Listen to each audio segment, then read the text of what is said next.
Olá, meus amigos e amigas! Que momento especial! Vamos ter aqui uma conversa histórica para o ICL, uma conversa histórica para todos e todas que estão aqui nos assistindo.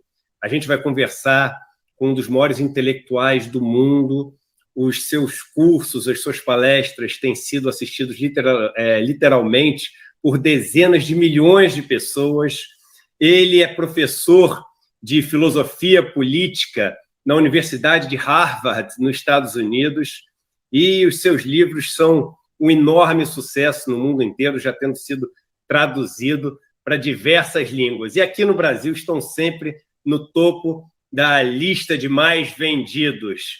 Dear Professor Michael Sandel, it's a great pleasure to have you here at ICL talking to dozens of thousands of people that are readers of your books and admirers of your work. Hello. Hello, it's great to be with you. It's an honor to be with you, Eduardo. And I have only one request, and that is that you call me Michael. Oh, great. Really, sometimes I think that if I die tomorrow, I have accomplished all my goals here, because Noam Chomsky asked me to call him Noam. Now Michael Sandel asked him to call him Michael. So I think I aced my test.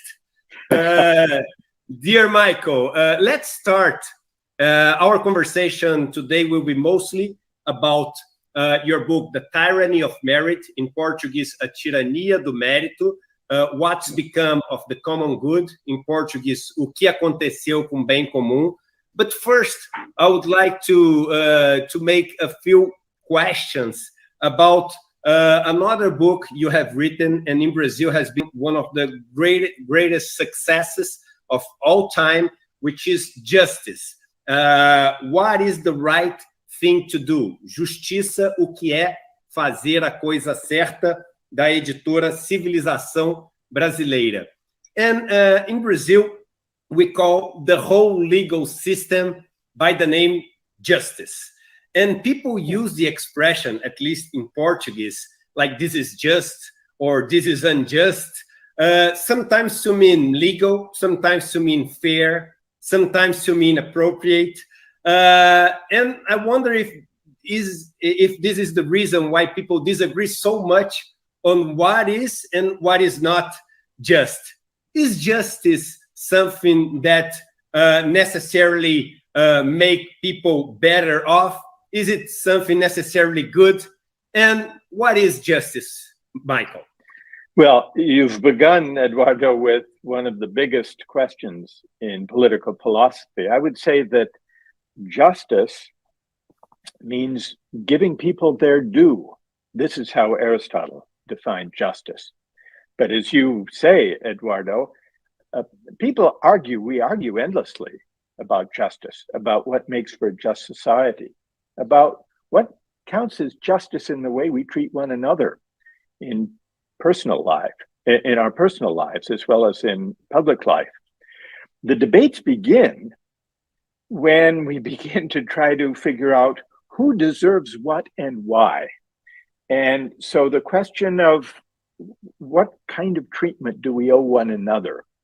That's really the starting point for debates about justice, Eduardo. Yeah, it makes a lot of sense. And it reminds me a comic strip I have read once from Calvin and Hobbes. Do you know Calvin and Hobbes? Yeah. I think, yeah, in Brazil it's not that popular as it is in the United States, but it is pretty popular. We call him Calvin and Haroldo in Brazil. And on this strip, Calvin complains about a punishment he received from his mom for not behaving well. And then Hobbes tell him that the world is not fair. And then Calvin tells Hobbes that there's no problem of the world being unfair. The problem is not being unfair in his favor. So right.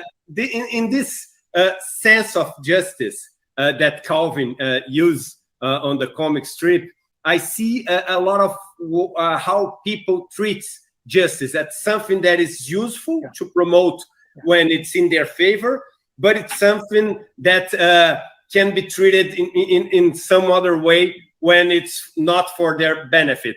Right. how can we guarantee that everyone sees justice the same way? The short answer is we can't guarantee that everyone sees justice in the same way, which is why political philosophers have been arguing about justice. And ordinary citizens like us have been arguing about justice for a very long time.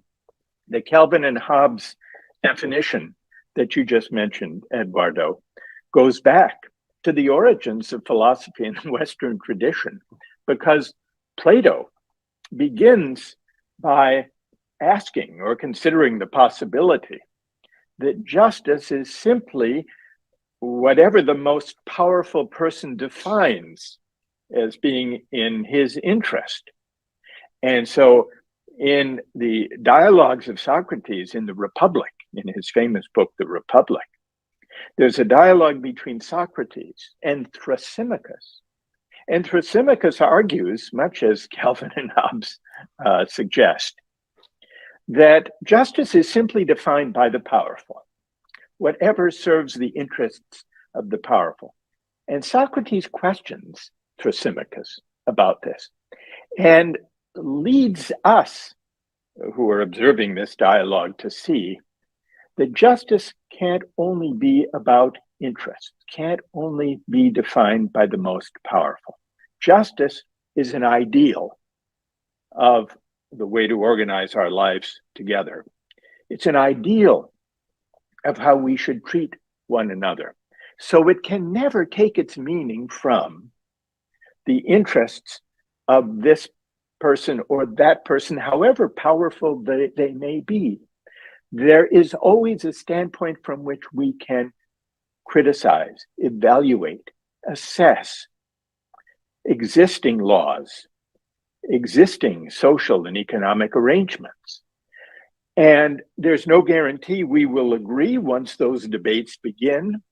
But what's important to see at the outset is these are debates about the way the world ought to be. They're not descriptions about the way the world happens to be, about the way power happens to be arrayed in any given moment. So I suppose another way of putting your question, Eduardo, is not what guarantees that we'll agree, because we don't agree about what makes for a just society, but how can we create the conditions within which we can disagree about justice with civility and mutual respect?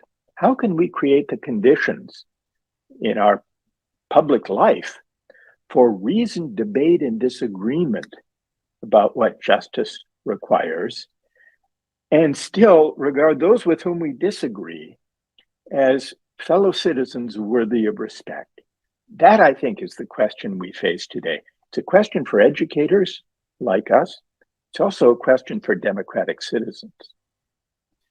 And this is very interesting, because brings me to the next question that I have prepared, which has a lot to do with the moment we're living in Brazil. There's a perception in Brazil, in other countries of the world too, but in Brazil this is very strong, that institutions are very corrupt, and mainly the public institutions. Politicians in Brazil are perceived by a relevant portion of the population all to be corrupt.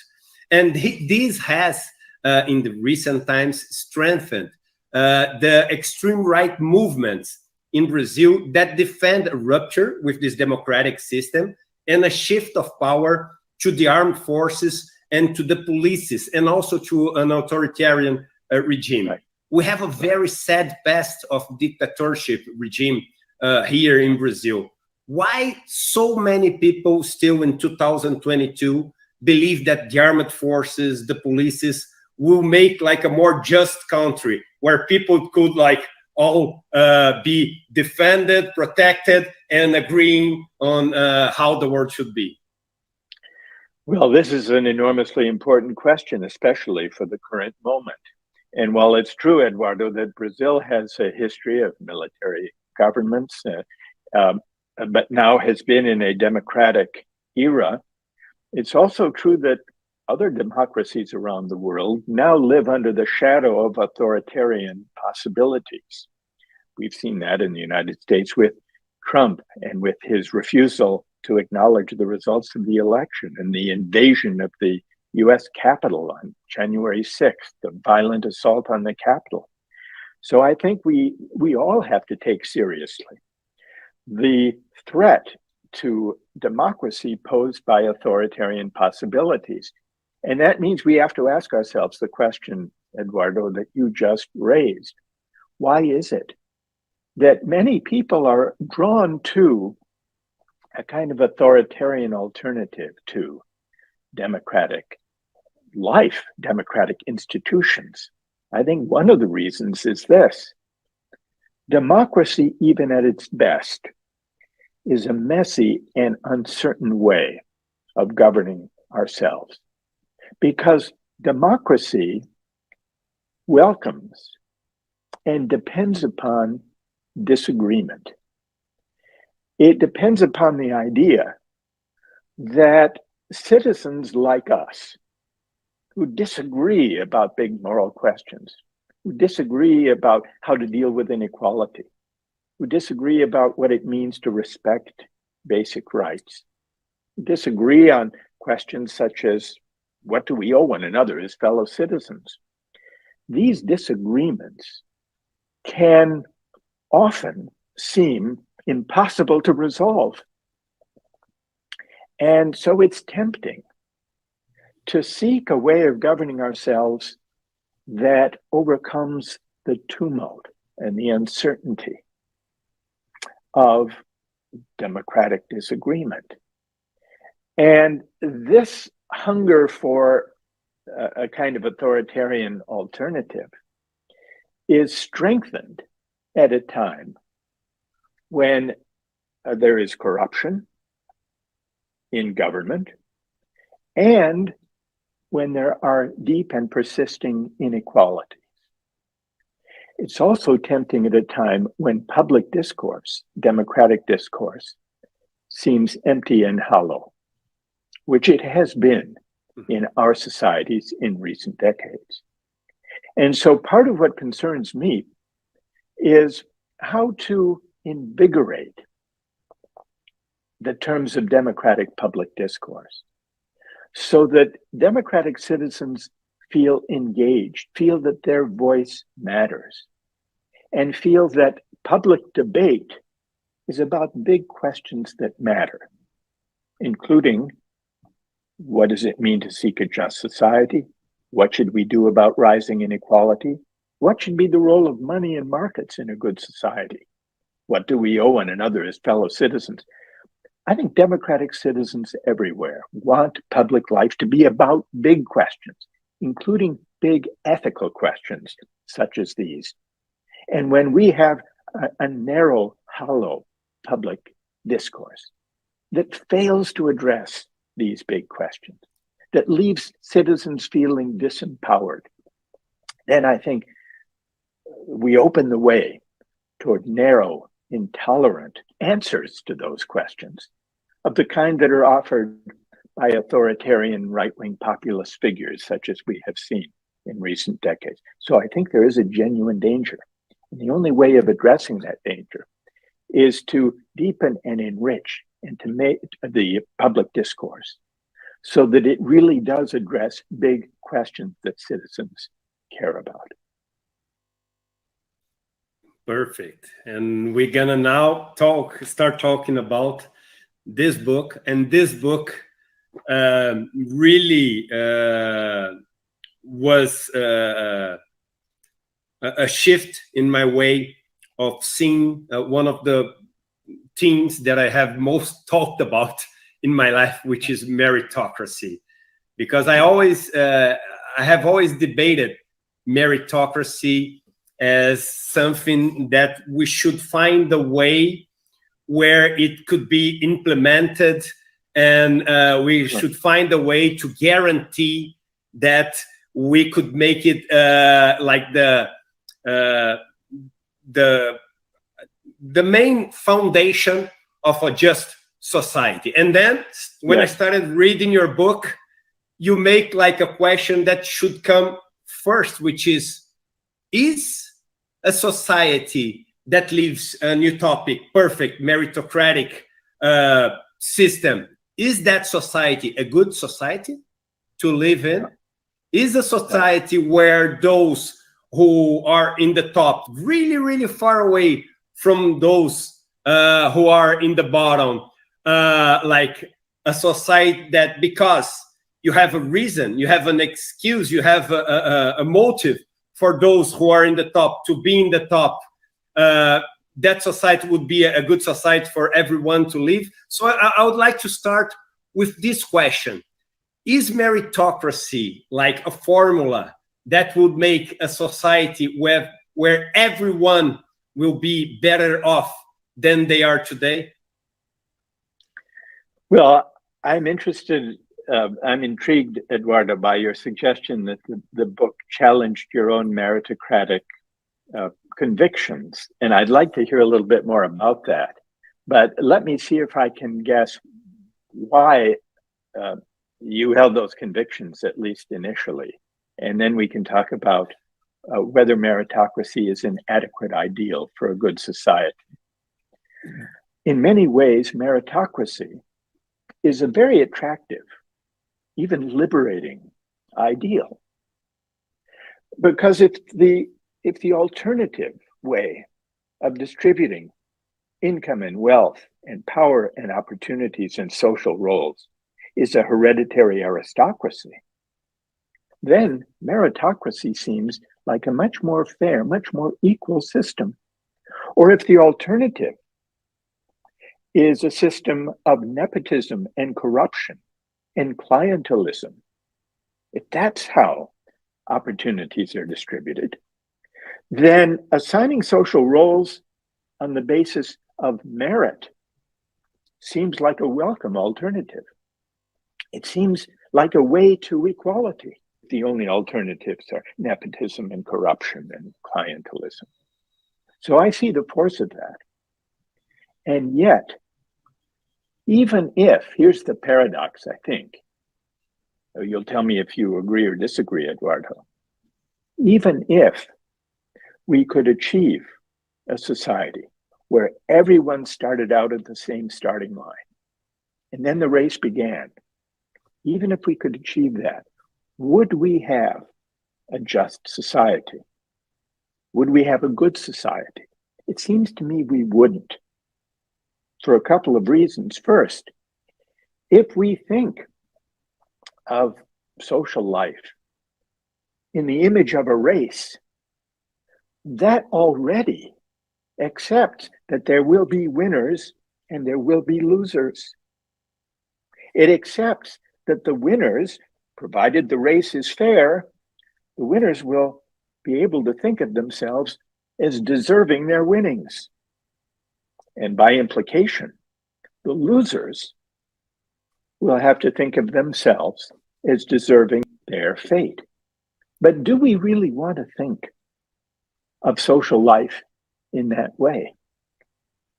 Part of what prompted me to write the book was trying to make sense of the election of 2016 in the United States, the election of Donald Trump, and the fact that many working people whose lives were not improved by Donald Trump's policies, many working people voted for him. Why was that?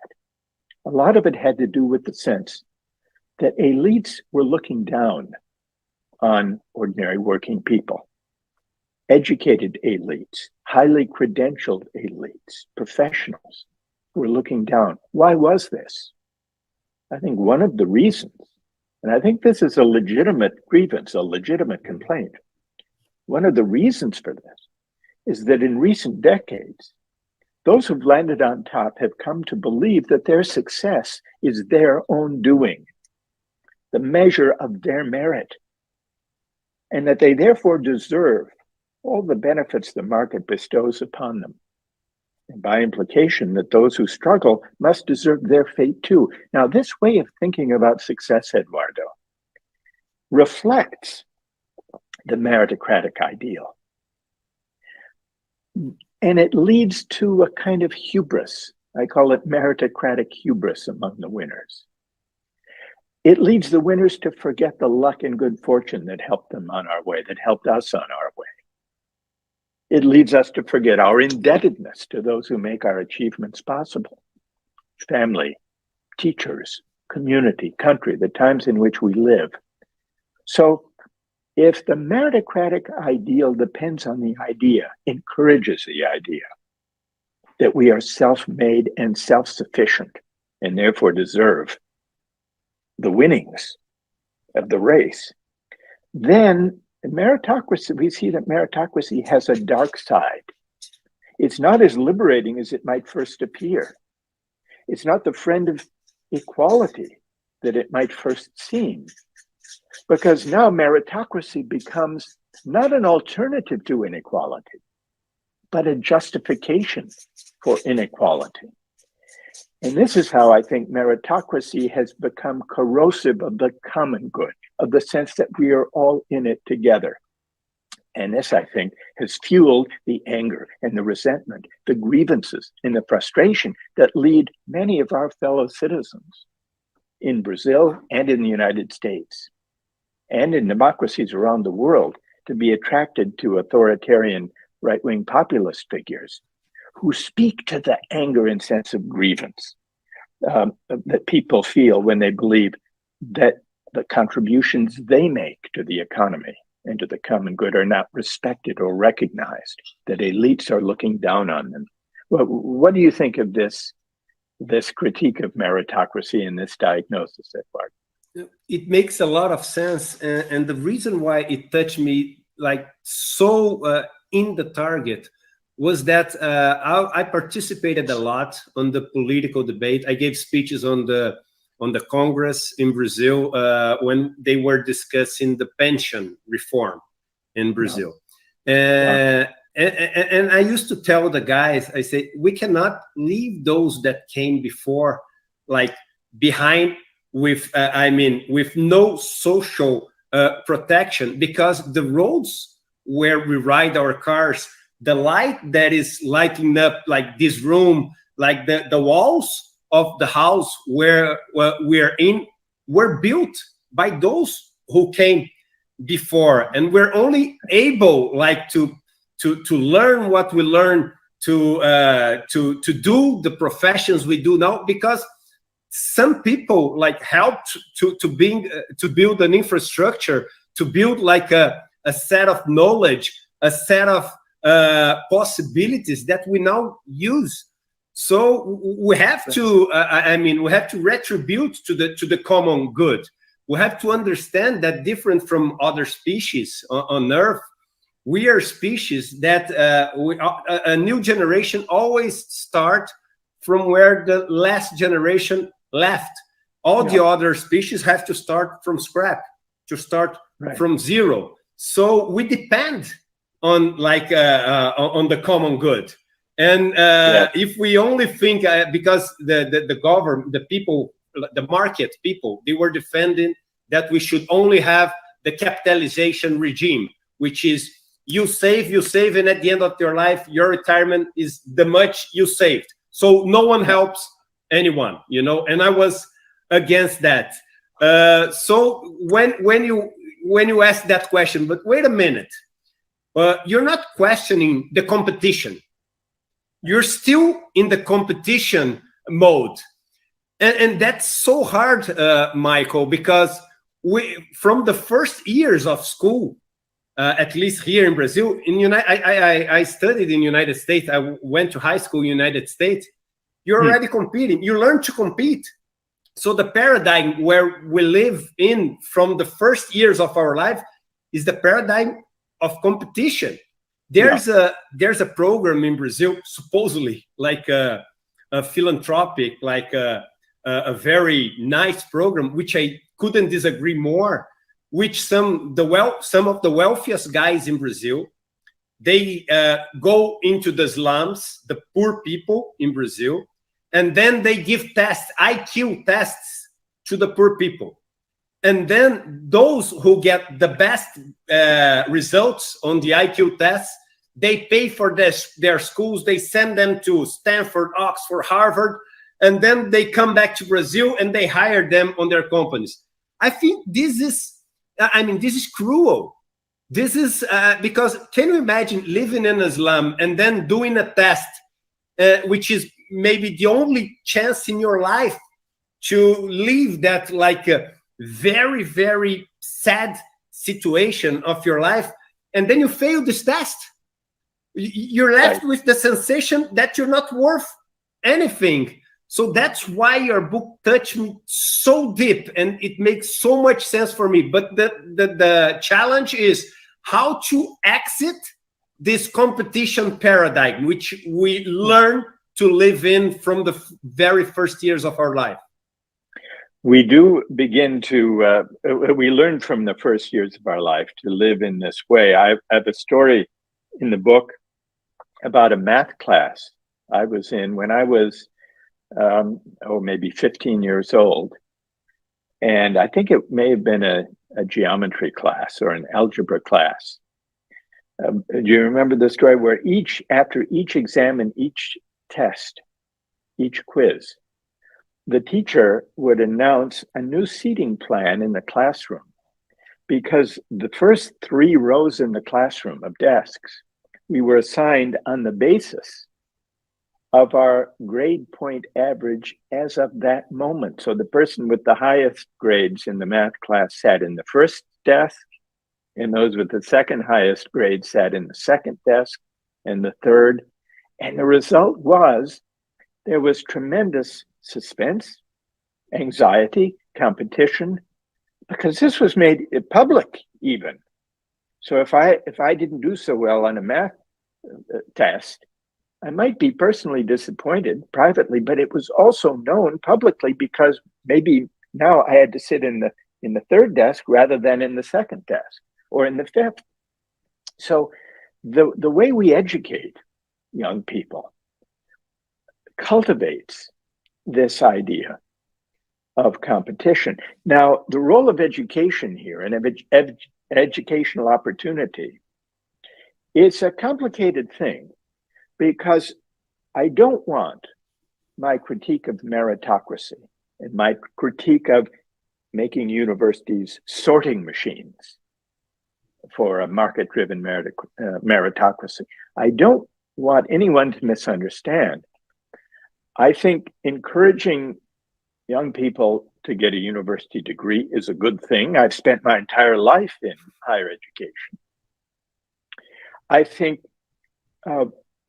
providing the financial means to enable those who can't afford a higher education to achieve it, that's a worthy aim.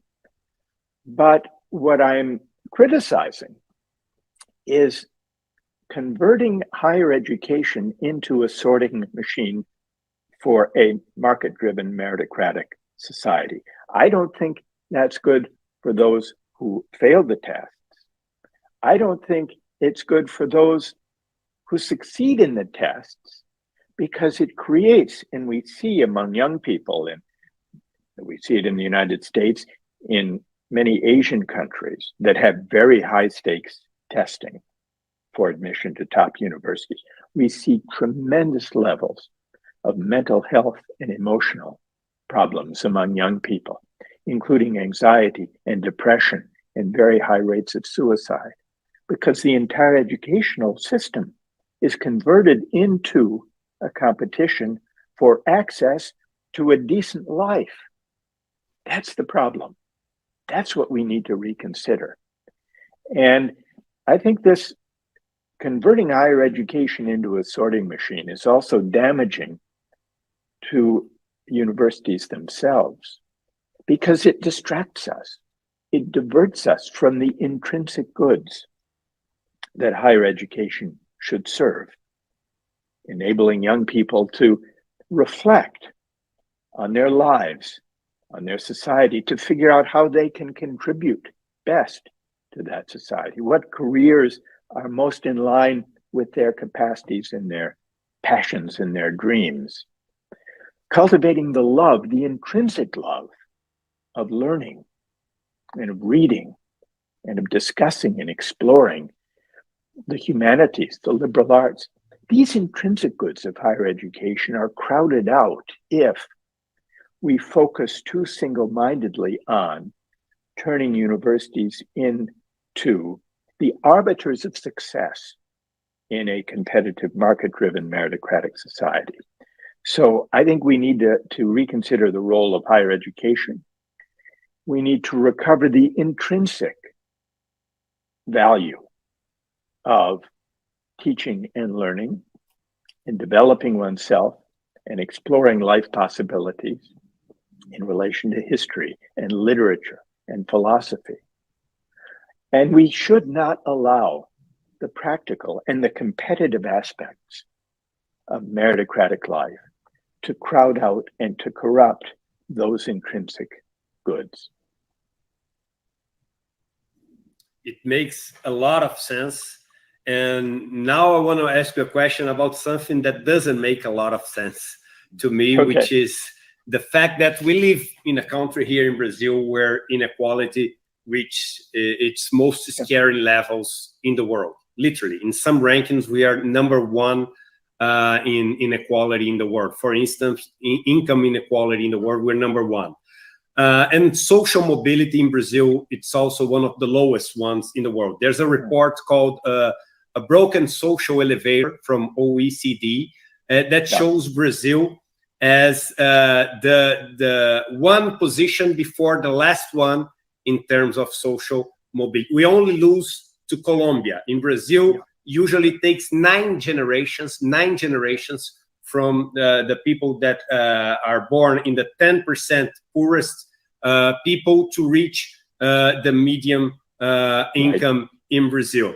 And people that are the richest ones in Brazil, the same report from OECD shows that 70% of their economic condition comes from their parents and also from their grandparents. And don't forget that we are the last country in the Western world to abolish slavery. So from people that, are the heirs of the slavery regime in Brazil. But those who defend meritocracy in Brazil are those from, at least on their speeches, are those from this elite. Those who were born rich, those who never had to press a button to build a wall, to build anything. How can this discourse, this speech of meritocracy come from those who have no merit besides being born from in a rich family to occupy their economic condition? How people never argue against that and ask, hey, wait a minute, it makes no sense for you to defend meritocracy. Well, this goes back to what makes meritocracy seem like an attractive ideal for a just society. The main argument for meritocracy emerged by contrast to the image of a hierarchical, aristocratic, or caste society. And the meritocratic argument was this: in a hereditary aristocracy, one's place in life and life prospects are entirely the result of the accident of birth. But that's unfair, because it's not up to me into what family I'm born. That's a matter of luck. That's what makes hereditary aristocracies unfair. Most would agree with that as a starting point. And so the question is, does meritocracy provide a genuine alternative to a society where places are allocated and opportunities are given on the basis of what one achieves rather than what one inherits? That's the issue, really. Now, in the early days of meritocracy, this was seen as its advantage. But what's happened is that if access to higher education is the primary way in which people achieve success, material success, also social recognition and political influence, then everything depends on what equips young people to prepare themselves to compete successfully for the entrance exams and the educational preparation to win that competition. What's happened in recent decades is that well-off parents have figured out how to pass their advantages onto their kids, not necessarily by bequeathing them trusts and estates, huge amounts of money, but most importantly, by equipping them with the educational and cultural advantages necessary to compete effectively, to advance in the educational system, and to win admission to the best universities. So the mode of transmission of privilege across generations is not simply a matter of birth, as in the old aristocracy. Instead, it's the ability of well-off parents to confer on their children the advantages it takes to score well on college entrance exams, to get good grades in school, to attend the best schools that equip them to succeed in the college entrance competition. And so the meritocracy has devolved into a kind of hereditary. There is a very close correlation between the scores that students receive on standardized tests. And here I'm basing this on the way it works in the United States. There's a close correlation between test scores on the standardized tests and family income. And if that's true, then essentially the meritocracy has become a kind of hereditary aristocracy, in the sense that parents can pass their advantages onto their kids. Now, I want to just say a word, Eduardo, about the mobility statistics that you mentioned. One of the ways that mainstream political parties and politicians have addressed the deepening inequality of recent decades has been not to address the inequality directly through structural reforms to the economy, but instead by offering individual upward mobility through higher education, by offering that as a kind of promise, as a response to inequality and to wage stagnation and to job loss. The politicians have said, if you're worried about inequality and falling behind in the global economy, go to university, improve yourself. What you earn will depend on what you learn. This was Bill Clinton's slogan. He repeated it time and again. You can make it if you try. That was Barack Obama. Now, it seems inspiring to tell people, if you work hard and if you get into a good university, you will be able to rise. But it's not an adequate answer to inequality. Individual mobility is not a sufficient response to inequality for the following reason. First, it isn't easy to rise. As you mentioned, in Brazil, it takes on average 9 generations for a low-income family to attain the median income. In Denmark, do you know how many generations it takes according to that same OECD? 2 or 3, right? 2. It takes 2. Yeah. And in the United States, we pride ourselves on upward mobility. It takes 2 generations in Denmark. In the United States, it takes 5 generations. 100 years. For a low-income family to rise. So in the United States, we have told ourselves, we have comforted ourselves for a long time, saying we don't need to worry about inequality as much as those European countries. Those are class societies. Here in America, no one is consigned to the class of his or her birth. It's always possible to rise. Mobility, we told ourselves, was our answer to inequality. But now it turns out that the social democracies of Europe have more mobility than the United States and certainly than Brazil, not less. So mobility is not an alternative to inequality. Greater equality is a condition of mobility. And why should, well, it makes sense if you think about it. If everyone has access to decent healthcare and nutrition and housing and education, then not only do you have a more equal society, you have greater opportunities for people to rise. But the deeper the inequality, the more difficult the mobility. So we need a new political project.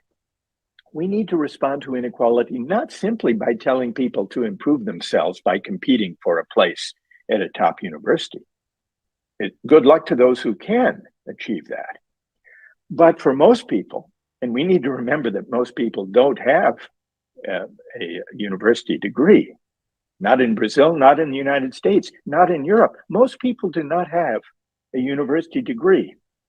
So it's folly to design an economy that makes as a necessary condition of a decent life and dignified work a university degree that most people don't have.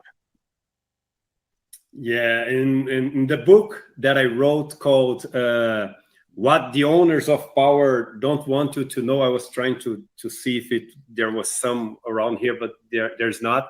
I write something which is similar to something I read at your book, The Tyranny of Merit, which I call the effect Mr. Jack in Brazil, Seu Zé. It's a nickname, like very common here in Brazil, which is the rich people, they search for someone that was born very poor, and then like he studied, he passed to some university, he entered on a job, he did well, and now he's rich. And then he get, which this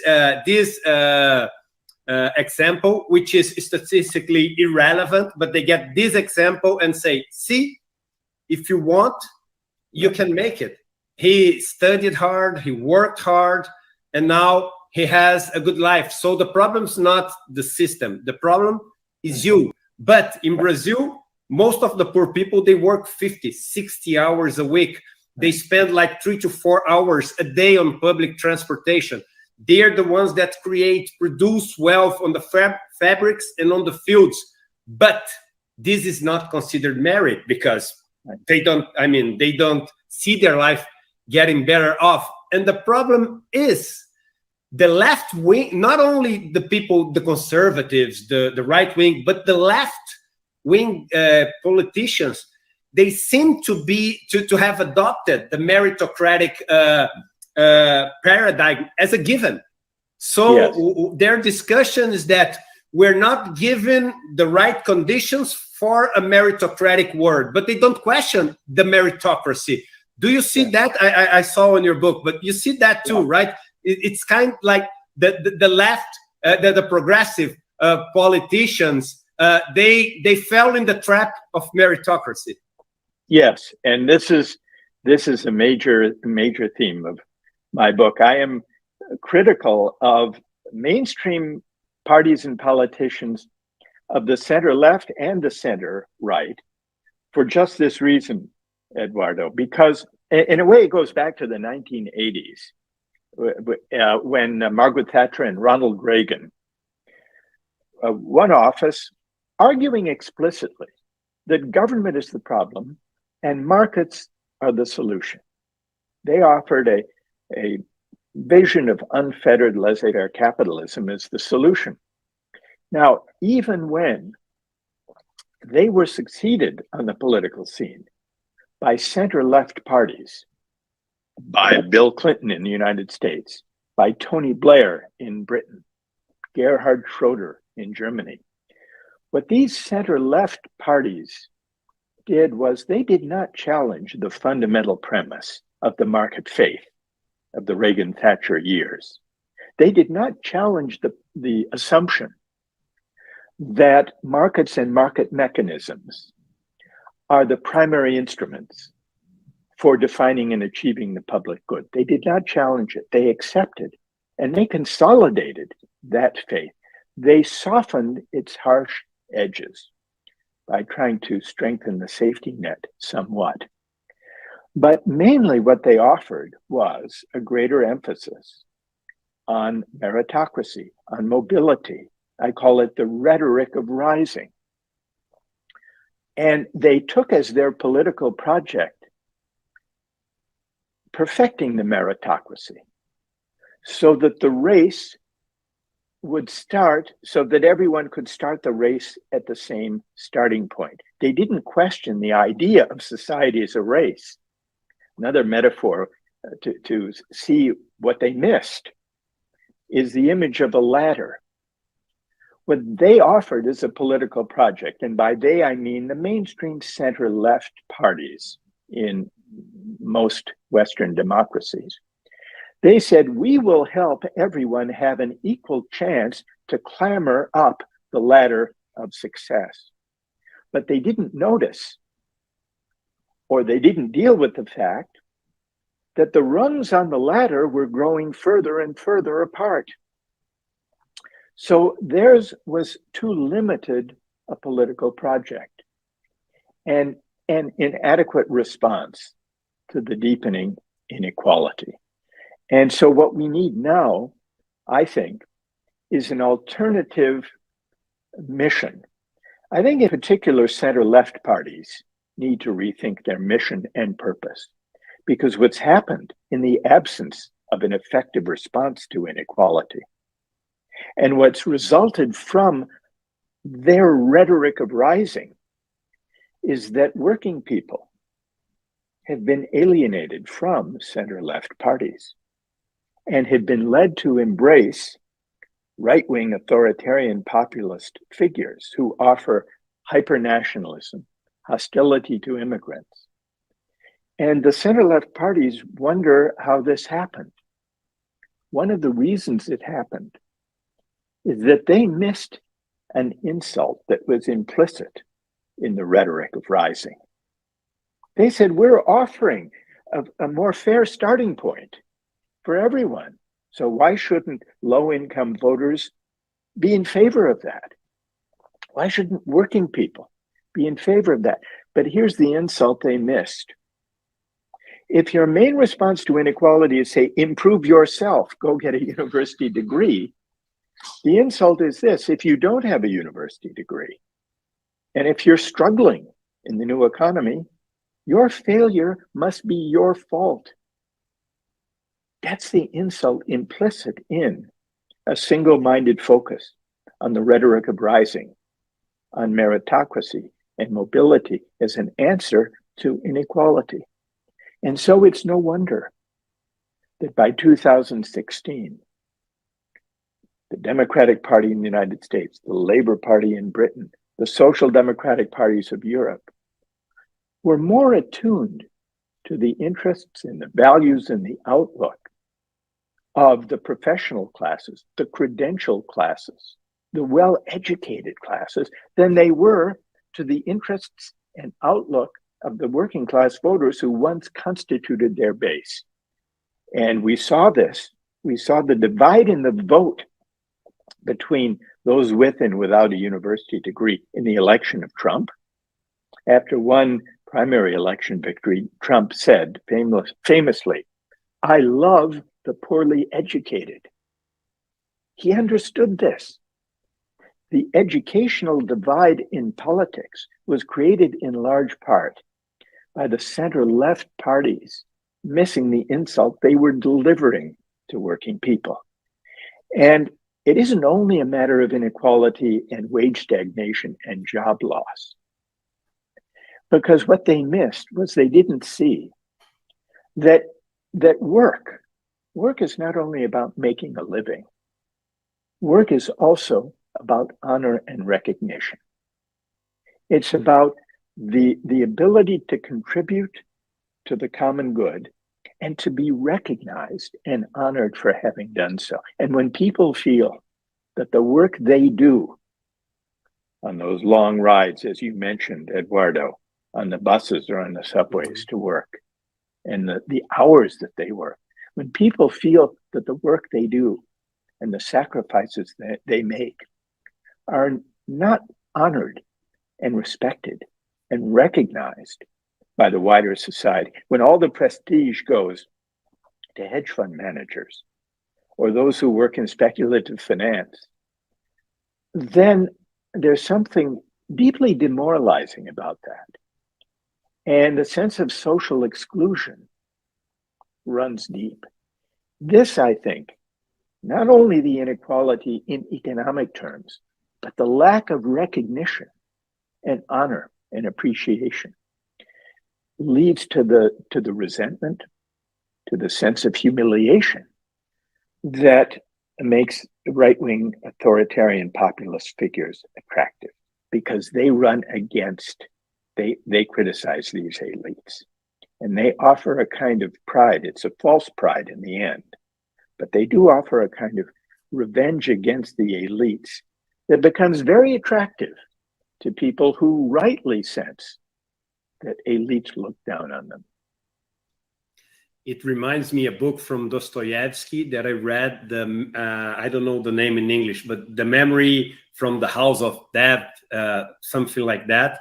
Right. And he says that for the prisoners, he says that the worst torture that they could have, the worst sensation that they could feel, was that their work was worthless.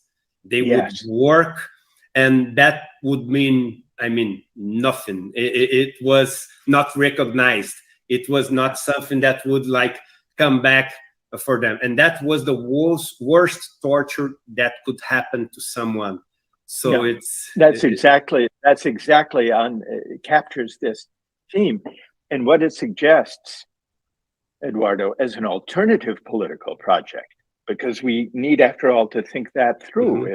We seem to agree on the diagnosis of what's gone wrong. What it suggests as an alternative is a political project that focuses less on arming people for meritocratic competition and focuses more on renewing the dignity of work, which goes to the Dostoevskian point that you just made. The dignity of work. We need a political agenda that affirms and renews and makes concrete an appreciation for the dignity of work. The work that everyone does, not only those who are well credentialed. I'm reminded of a moment, a poignant moment, toward the end of the life of Martin Luther King. Shortly before he was assassinated, he went to support some striking sanitation workers in Tennessee, garbage collectors.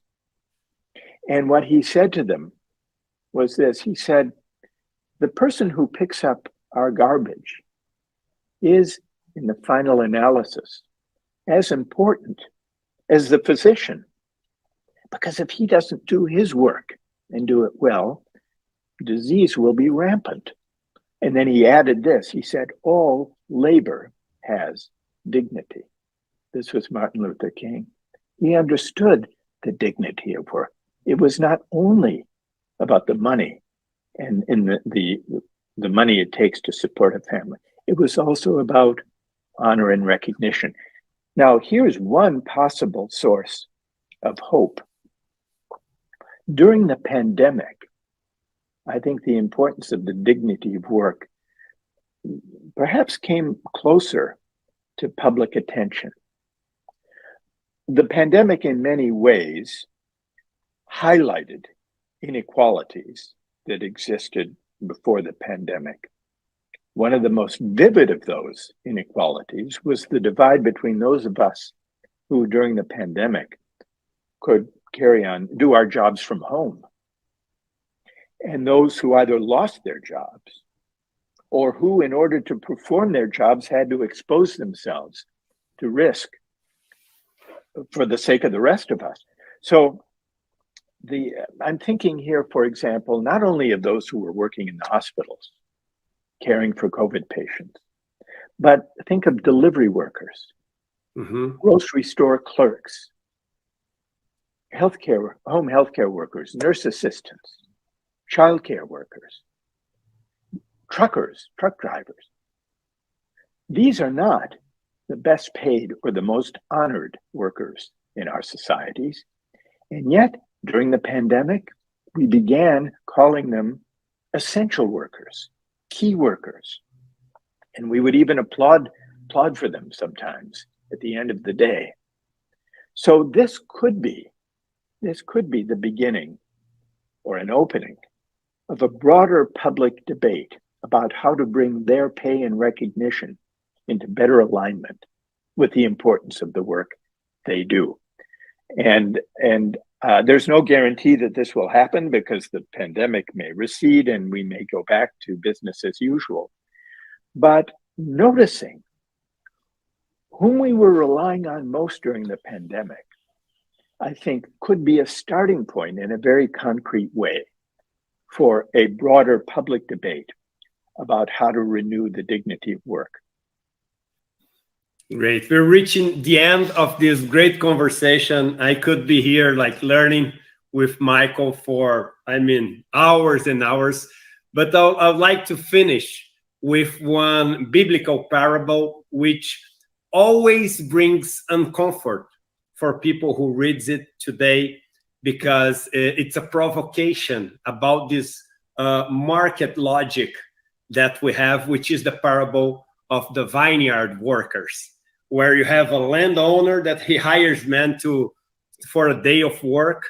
And first he hire the workers at 9 o'clock in the morning, and he paid them like a silver coin. And then and they're really happy because that's a good pay for their work.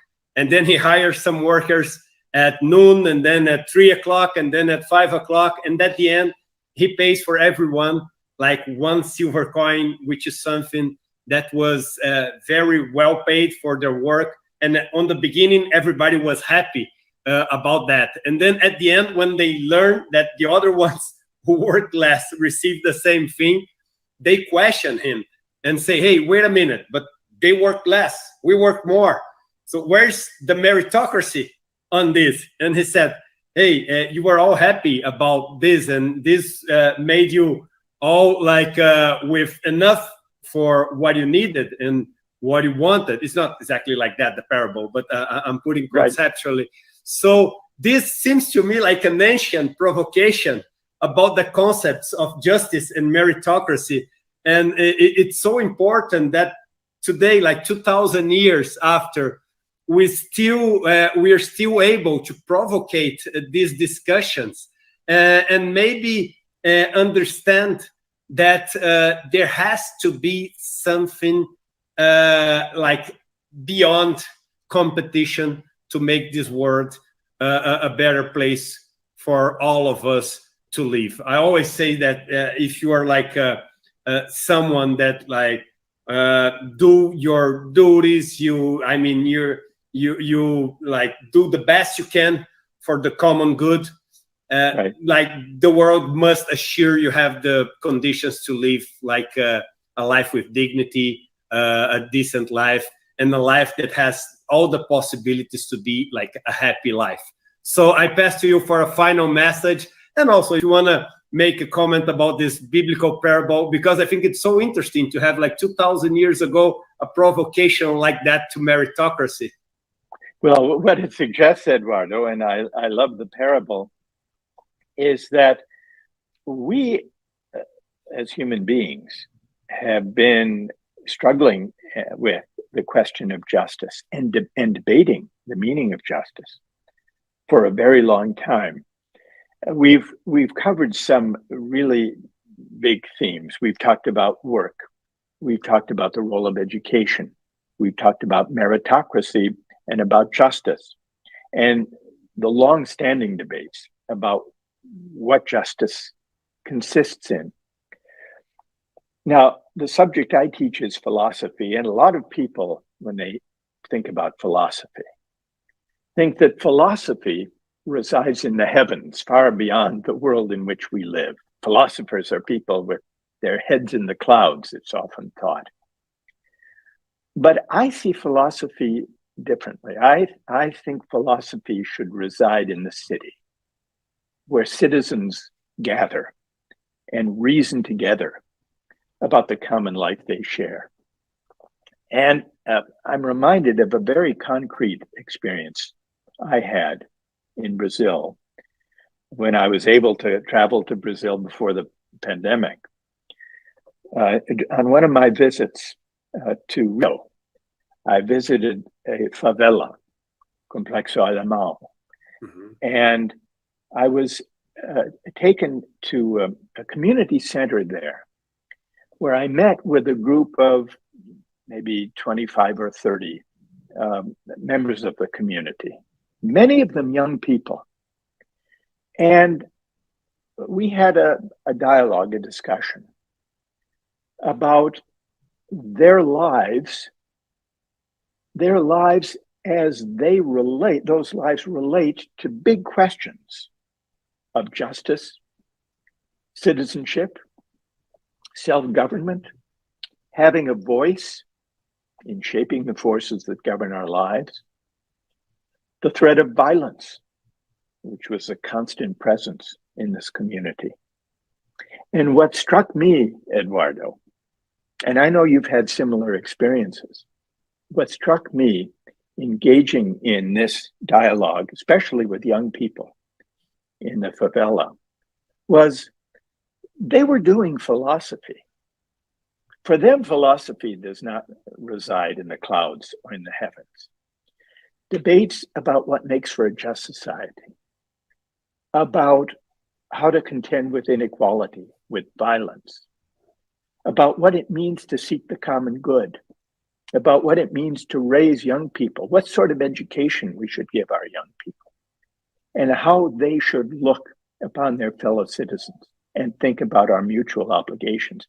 These questions, they are big philosophical questions, but they are also immediate practical questions that bear directly on the way we live our lives together. I found that discussion deeply moving and inspiring and hopeful, because what it suggested to me is that bringing together education, dialogue, and common spaces and public places that bring people together across different walks of life.